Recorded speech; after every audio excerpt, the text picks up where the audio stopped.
I'm Malcolm Jolley with broadcaster, substacker, and of course author Laura Calder. Laura, I've just finished your new book, Kitchen Bliss, Musings on Food and Happiness with Recipes. This book is a bit upside down because if you're like me and like to read cookbooks in bed and just like to read cookbooks, the best part is often the little preamble, the story before and then the real meat is supposed to be the recipe. This is sort of the other way around. What's Well, that's what I was asked for, because I actually pitched a cookbook to my editor, and she said, get these recipes out of your way and give me a food narrative and just pepper it with recipes. So I was thrilled to do that because I had carte blanche on what I was going to talk about. It was also terrifying because I thought, okay, if I said to you, write me a book.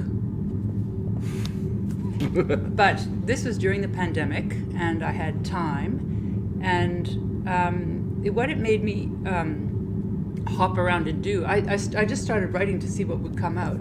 And I was really looking for, why do I write about food and eating and cooking? Why am I doing this? And every essay in there kind of pokes at the question. It never actually answers it. No. But the book is more of a show, don't tell that way.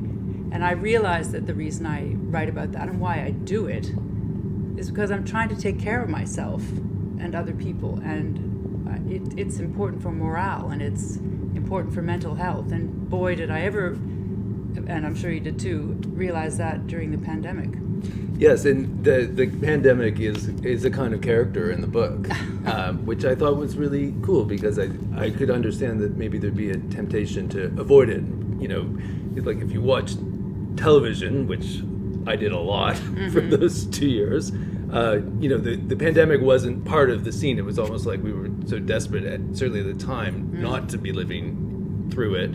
And there isn't a lot about it now, having supposedly come through it.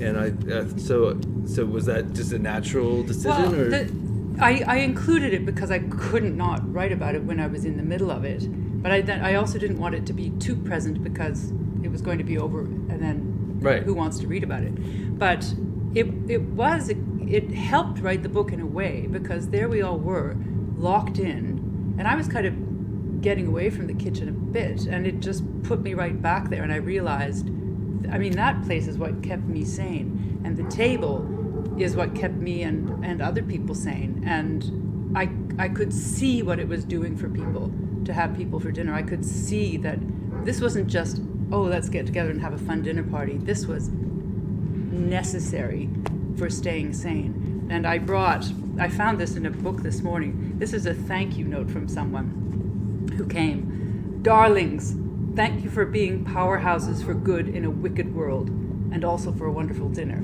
And I thought, the dinner's sort of the side. The good was gathering and being able to talk and be restored. Yeah, because I wouldn't want to give the impression that it's somehow a dour book or very serious. It's actually very funny a lot of times. It was really like fun to read. Was it fun to write? It was fun to write. It was I just let myself go. But some things it's a real rattle bag. Sometimes it's memories. Sometimes it's me wondering about why we have certain rules around the table. Sometimes it's about food itself, or not knowing what to cook, or being afraid of a recipe, so it's about all kinds of things. But I think it all turns back to a way that we're nourished by food in more ways than physically. There's one chapter where you talk about that sort of game, like what would be your last meal, or what's the best meal. I think you started with what's the best meal you ever had, and on that question, what's the best one, you said often you don't really remember. You remember one thing, but it's the people and the place where you are. Almost the feeling. You remember, that was great. What did you have? Well, the food is the last thing, really. Sometimes you think, remember that dish that was fantastic. That's all that sticks. But I always don't like that last meal on earth question. I think I said that because it's sort of morbid, but it does make you think. And everyone has been asked that. I know. Has asked that question. Crazy question.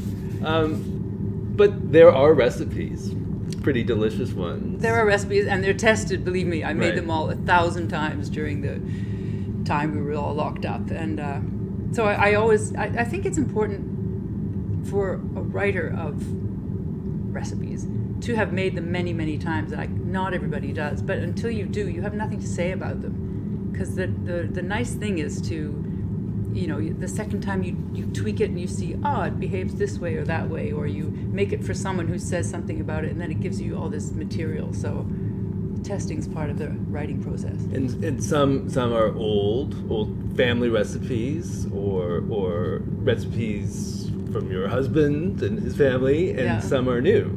Some are new, some are things I think I love that about how recipes travel. In fact, I have a chapter in it now on recipes because not everybody likes to share them. And I think there's a lot, these days people are very much me. We're having my coq au vin, we're having here's my brownies. I don't feel that way about recipes. I think they're patrimony and that they should be passed along. That's what they're for. And as you say, or write, that everyone will make a recipe their own. I think you say the touch is the recipe. I.e., it's what you bring to the recipe. Well, there are people who say it's not just imagination, but there are people who will say it's actual touch, like your energy. You must know this.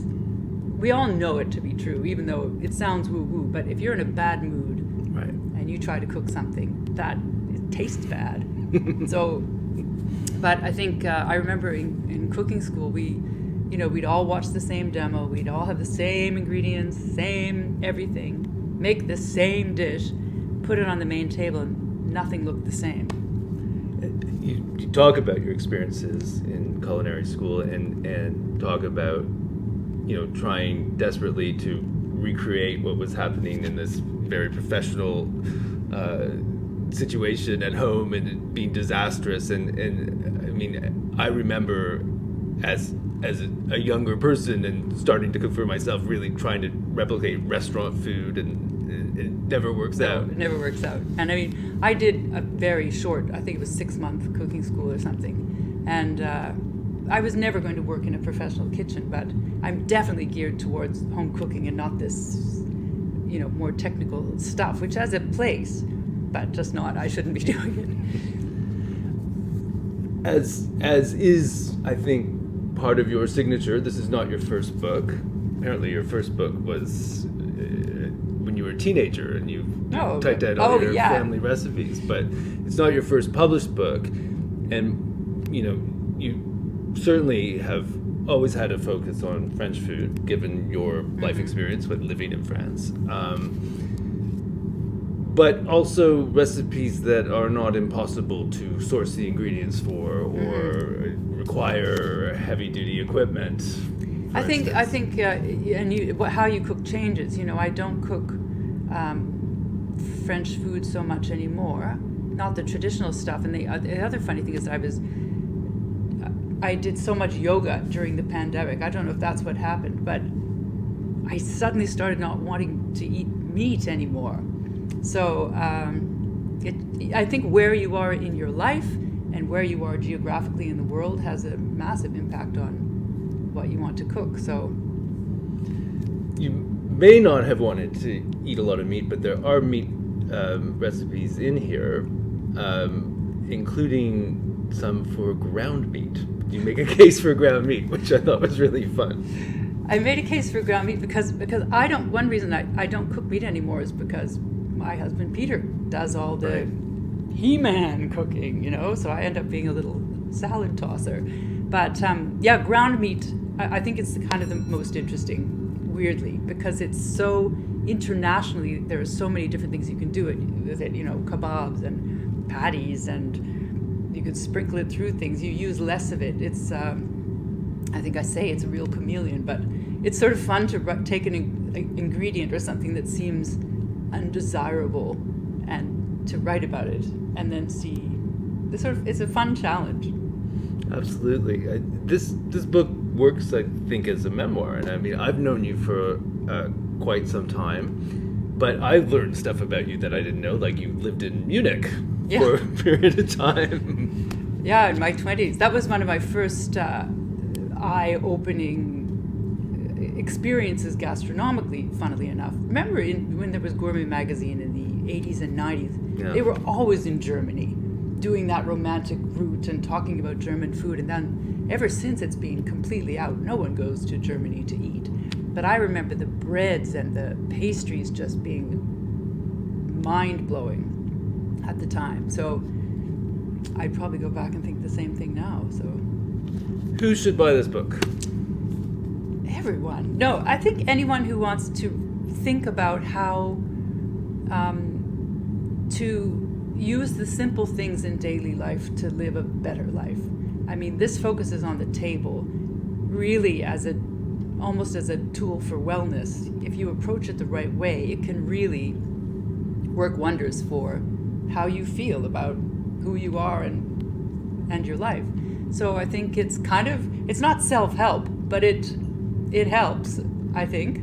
I agree, and there's another chapter, maybe it's about cleanliness or something like that, but you talk about making order out of chaos, and that really appealed to me because I think everyone has some chaos in their life, and if they can find some peace and tranquility. Well, I think that's really what the table does every day and can do if we come to it. There it sits right in the middle of your house waiting to receive you. And a lot of people just ignore it. But if you eat on the sofa, go take out, but if you go there, it's almost symbolically you're gathered in a circle. Your back is against the chaos of the world outside. You're focused in on good things, on people.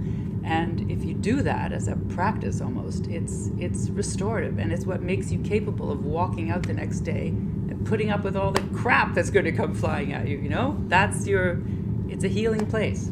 It's a great place and a great book. Thank you. Thank you.